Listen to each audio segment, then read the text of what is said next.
آمنت بالله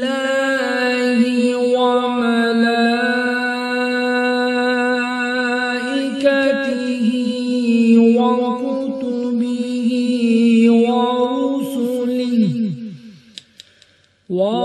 ورسله واليوم الآخر والقدر خيره وشره من الله تعالى والبعث بعد الموت